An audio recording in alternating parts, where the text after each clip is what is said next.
Praise the Lord friends.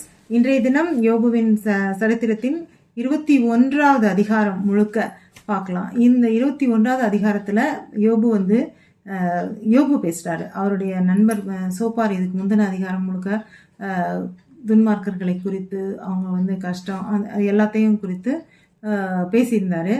அதுக்கு ஒரு பிரதியுத்தரமாக யோபு சொல்கிறாரு, நான் இப்போ நான் பேசுகிறேன், நான் பேசுகிறது உங்களுக்கு ஒரு வேளை தொந்தரவாக கூட இருக்கலாம், ஆனால் நான் சொல்ல வேண்டிய விஷயத்தை நான் சொல்லணும். இந்த பூமியில் துன்மார்க்கர்கள் நிறையா தான் இருக்கிறாங்க. அவங்க நல்ல விதமாக வாழ்கிறாங்க. அவங்களுடைய குழந்தைகள்லாம் ஒரு மந்தையை போல் இருக்காங்க.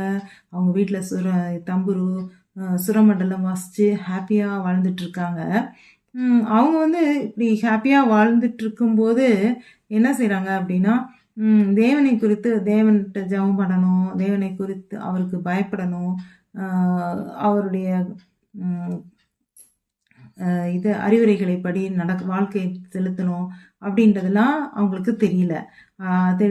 தெரியாமல் அது யார் அவர் அப்படின்ற மாதிரி பேசிகிட்டு இருக்காங்க. அதனால் இந்த அதிகாரத்தின் ஒரு மிடில் ஆஃப் த போர்ஷன் அந்த மாதிரி ஃபுல்லாக துன்மார்க்கர்கள் என்னெல்லாம் பண்ணுறாங்க அப்படின்றத குறித்து குறிப்பிடப்பட்டுள்ளது.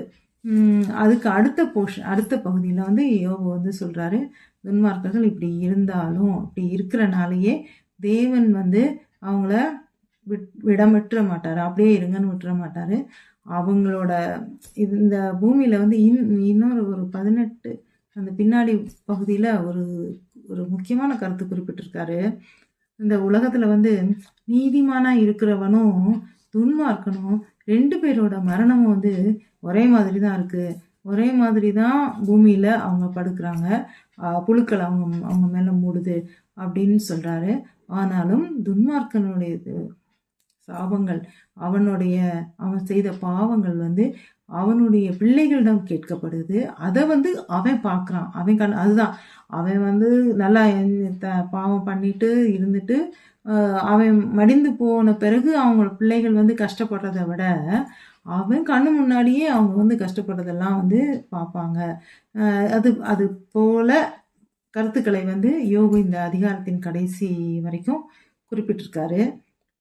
அது கொஞ்சம் வாசித்து அவருடைய கருத்துக்களும் நான் சொன்ன விதமும் சரிதானா என்பதை சிந்தித்து பாருங்கள்.